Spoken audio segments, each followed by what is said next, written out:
The day Aunt Eleanor died, I was elbow-deep in garden soil, planting the heirloom roses she'd given me for my birthday. My phone buzzed 3 times before I finally pulled off my gloves to answer it. "Miss Blackwood?" A formal voice I didn't recognize. "This is James Morton, your Aunt Eleanor's attorney. I'm afraid I have some difficult news." My heart stopped. The roses suddenly felt heavy in my hands. Eleanor's last gift to me. "What happened?" "Your aunt passed away in her sleep last night.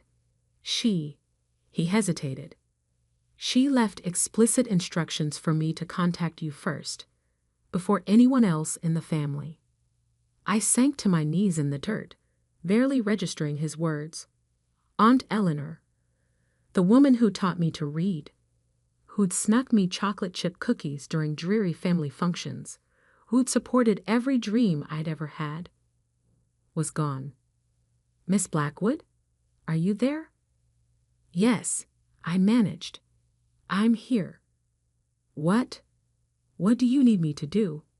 "Your aunt left specific instructions about her funeral arrangements." And another pause. "She left you a letter that must be opened before the service. Would you be able to come to my office today?" I looked down at the roses. Queen Elizabeth variety, Eleanor's favorite. She'd handed them to me just 2 weeks ago, her eyes twinkling with her usual mischief. "These have been in my family for generations," she'd said, "just like secrets." At the time, I'd thought it was just another of her cryptic comments. Now, I wasn't so sure. "I'll be there in an hour," I told the lawyer. James Morton's office was exactly what you'd expect from someone who handled old money. All dark wood and leather-bound books, with a view of the city skyline that probably cost more than my yearly salary. He stood as I entered, offering a sympathetic smile. "Miss Blackwood, thank you for coming so quickly. Please, have a seat." I sat in one of the plush leather chairs, trying not to fit it. "Mr. Morton, what's this about? Why did Aunt Eleanor want you to contact me first?" He reached into his desk drawer and pulled out 2 envelopes. One was thick, official-looking, with the law firm's letterhead. The other was smaller, cream-colored, with my name written in Eleanor's elegant handwriting. "Your aunt was an unusual woman," Morton said carefully. "Brilliant in business, but also quite particular about how things should be done. She left very specific instructions about her will and her funeral arrangements." "That sounds like Eleanor," I said softly. He slid the cream envelope across the desk. "She wanted you to read this privately. Then we can discuss the rest." My hands trembled slightly as I picked up the envelope. Eleanor's distinctive perfume, roses and vanilla, still clung to the paper. I opened it carefully, pulling out a single sheet of her personal stationery. "My dearest Olivia, if you're reading this, I've finally run out of time. Don't be sad. I've lived exactly the life I wanted, which is more than most people can say. But I need one last favor from you, my darling niece. At my funeral, you'll need to read a letter. One that will change our family forever. You'll find it in the hidden compartment of my jewelry box, the one I showed you how to open when you were 12. Remember the trick with the rose carving? Some people might call this revenge, but I prefer to think of it as justice. Long delayed, perhaps, but justice nonetheless. The truth is, I've left everything to you. Montgomery Industries, my personal assets, all of it. But there's one condition. You must read that letter at my funeral, with the entire family present. No exceptions. I know this is a lot to ask, especially now, but you've always been the strong one, Olivia. The honest one. That's why it has to be you. All my love, Aunt Eleanor. P.S. Don't let them bury me in anything beige. You know how I feel about beige. I read the letter twice, then looked up at Morton. She left everything to me. He nodded, opening the official envelope. Montgomery Industries, her personal estate, investment portfolios, approximately $89 million in total assets. But as she mentioned, it's conditional on you fulfilling her final request. My head spun. Eleanor had always been generous with me, but this was beyond anything I could have imagined. What about the rest of the family? My father, my cousins? There are some small bequests, but the bulk of the estate is yours, assuming, of course, you agree to her terms. I thought about my father, who'd always resented his younger sister's success. About my cousins, who'd spent years sucking up to Eleanor, hoping to inherit her fortune. About all the family gatherings where Eleanor had sat quietly, watching everyone with those knowing eyes of hers, like she was waiting for something. When is the funeral? I asked. 3 days from now. Your aunt was very specific about the arrangements. The service will be held at St. Michael's Cathedral, followed by a reception at her estate. The entire family is expected to attend. I stood up, clutching Eleanor's letter. Then I should go. I have a jewelry box to find. Morton called after me as I reached the door. Miss Blackwood? One more thing. Your aunt asked me to tell you. She said you'll know what to do with the truth. The drive to Eleanor's estate took 40 minutes, but it felt like hours. My mind raced with questions. What was it in that second letter? What secret was so important that Eleanor would make it a condition of her will? The gates opened automatically as I approached. Eleanor had given me the access code years ago, saying she trusted me more than her security system. The house was exactly as I remembered. A sprawling Victorian mansion set amid perfectly manicured gardens, with Eleanor's beloved roses climbing every available surface. Mrs. Peters, the housekeeper, met me at the door. Her eyes were red from crying. "Oh, Miss Olivia, I'm so glad you're here. She left instructions that you were to have full access to her rooms." "Thank you, Mrs. Peters. I won't be long." Eleanor's bedroom was on the second floor, overlooking her prize, rose garden. Like everything else about my aunt, it was elegant but full of hidden whimsy. Silk curtains in bright patterns, modern art next to family portraits, and everywhere, touches of her beloved roses. The jewelry box sat on her dresser, exactly where it had always been. Beautiful Brazilian rosewood, carved with intricate floral patterns. I ran my fingers along the edge until I found it. The small rose carving that concealed the release for the hidden compartment. "Third petal from the left," I whispered, remembering Eleanor's instructions from all those years ago. There was a soft click, and a panel in the bottom slid open. Inside was another envelope, sealed with wax and marked to be read at my funeral. My hand shook as I picked it up. It was heavier than I expected, and I could feel what seemed like photographs inside. For a moment, I was tempted to open it right there. But I knew Eleanor. Everything she did had a purpose.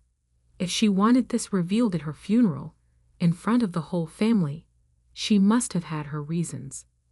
I slipped the envelope into my bag and took one last look around the room.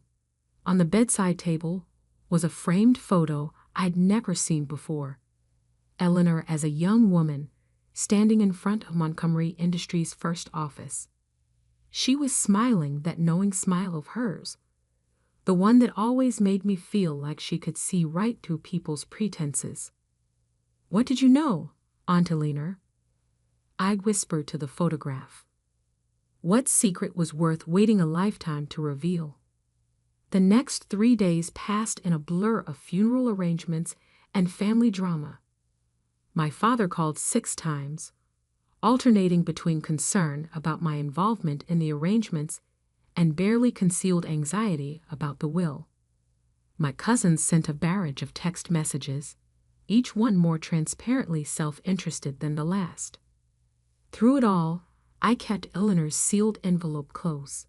At night, I'd take it out and look at it, wondering what revelations it contained. What truth was so important that Eleanor would stake her entire legacy on its revelation? The morning of the funeral dawned bright and clear. I dressed carefully in a deep blue suit, Eleanor's favorite color, and pinned one of her prized roses to my lapel. The envelope felt heavy in my bag, like it was weighted with more than just paper and photographs. St. Michael's Cathedral was packed by the time I arrived. The Montgomerys were old money, and Eleanor had been a prominent figure in both business and philanthropy. The pews were filled with a mix of family, business associates, and city officials. My father intercepted me as soon as I entered, his face tight with anxiety. "Olivia, we need to talk about the will. Morton won't tell us anything. Says we have to wait until after the service."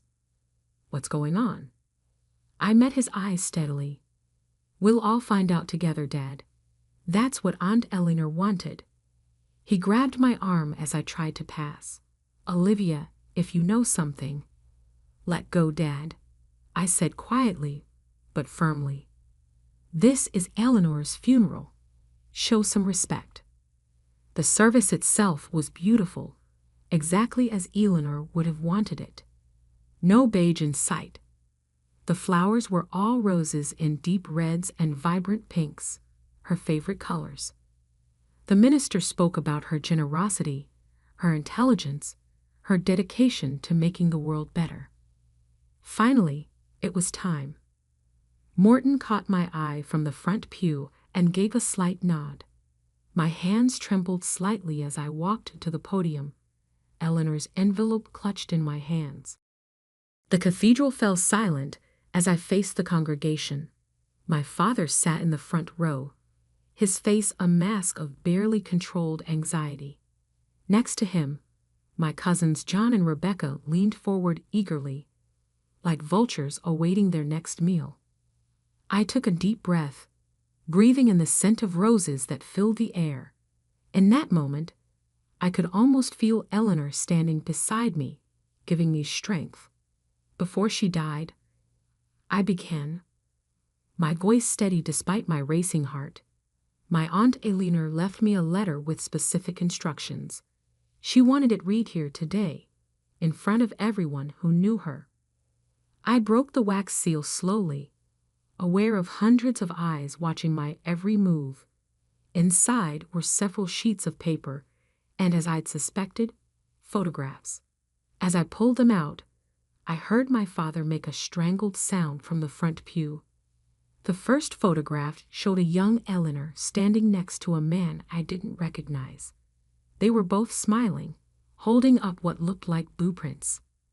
The second photo showed the same man at what appeared to be a construction site, with the early foundations of what I now recognized as Montgomery Industries' first building. My name was Eleanor Montgomery, I read from the letter. And this is the truth about how Montgomery Industries began.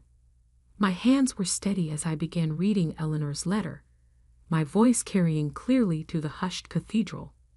My name was Eleanor Montgomery, and this is the truth about how Montgomery Industries began. The man in these photographs is Harold Bennett, a brilliant engineer and my business partner in 1975. He was also the true founder of what would become Montgomery Industries. A murmur rippled through the congregation. In the front row, my father's face had gone completely white. Harold and I met at university. I continued reading. We shared a vision of creating sustainable building materials that would revolutionize the construction industry. Harold had the technical genius, and I had the business acumen. Together, we created the foundation of what Montgomery Industries would become. I pulled out another photograph, this one showing Eleanor and Harold shaking hands over what appeared to be a contract. We were equal partners, splitting everything 50-50. The patents, the company, the profits, all of it was shared between us. Until the night of October 15, 1976, when Harold died in what was reported as a car accident. My father started to stand, but my Uncle James pulled him back down. I kept reading. But it wasn't an accident. The brake lines in Harold's car had been cut. I discovered this too late, after the police had already closed the case. I also discovered something else. Papers had been filed just hours before Harold's death, transferring his entire share of the company to the Montgomery Family Trust. Papers that bore his signature. I looked up, meeting my father's eyes directly. A signature that I now know was forged by his business partner at the time, my own brother, Richard Montgomery. The cathedral erupted in gasps and whispers. My father stood up, his face contorted with rage. "Stop this immediately," he shouted. "This is slander." "No, Dad," I said calmly. "This is truth. Aunt Eleanor left proof." I held up a stack of documents from the envelope. The original contract between Eleanor and Harold. Forensic analysis of the forged documents. Police reports that were buried. Bank transfers. She kept everything. Why? The question came from my cousin John, who was staring at his uncle, my father, with dawning horror. Why reveal this now? I turned back to Eleanor's letter. "I'm revealing this now because I've spent 45 years building this company into something Harold would have been proud of. I've used our success to fund research, to support sustainable development, to create opportunities for brilliant minds like his. But I've also spent 45 years watching my brother profit from his crime, watching him raise his children to believe that privilege and power put them above the law." My father had sunk back into his pew, all the fight gone out of him. I continued reading. "The truth is, I should have come forward years ago. But by the time I had gathered all the evidence, the company was employing thousands of people. Going public would have destroyed not just Richard, but countless innocent families who depended on Montgomery Industries for their livelihood. So I made a different choice. I decided to wait, to build, to make sure that when the truth finally came out, the company would survive it." I pulled out one final document from the envelope, a yellowed envelope addressed to Harold Bennett's only surviving relative, his daughter Sarah. Which brings me to my final confession. Over the years, I've kept track of Harold's daughter. I've anonymously funded her education, her research, her work in sustainable engineering. I've watched her grow into the kind of brilliant, ethical scientist her father was. Sarah Bennett now runs one of the most innovative green technology firms in the country, though she's never known who was backing her. More guests filled the cathedral as a woman stood up from the middle pews. She was about my age, with Harold's dark eyes and determined expression. Eleanor had arranged everything, even ensuring Sarah Bennett would be here for this moment. The second part of my will, I read, my voice growing stronger, leads a 30% share of Montgomery Industries to Sarah Bennett as partial restitution for what was stolen from her father. The controlling interest goes to my niece Olivia, the only member of the Montgomery family who has shown the same commitment to ethics and innovation that Harold and I once shared. I looked up at the stunned faces before me. The letter is signed, Eleanor Montgomery, co-founder of Montgomery Industries and keeper of its greatest shame. The silence that followed was deafening. Then slowly, Sarah Bennett began walking toward the front of the cathedral. She stopped in front of my father, who seemed to have aged decades in the past few minutes. All these years, Sarah said, her voice shaking slightly. I thought my father was a failure who abandoned his work. I never knew. Never imagined. Miss Bennet, I said, stepping down from the podium. I'm so sorry for what was taken from you. She turned to me, tears in her eyes. Thank you for having the courage to read that letter. Your aunt? She was watching over me my whole life, wasn't she? She was trying to make things right, I said softly, in her own way. The next few hours passed in a blur. The reception was unsurprisingly tense, with family members splitting into factions.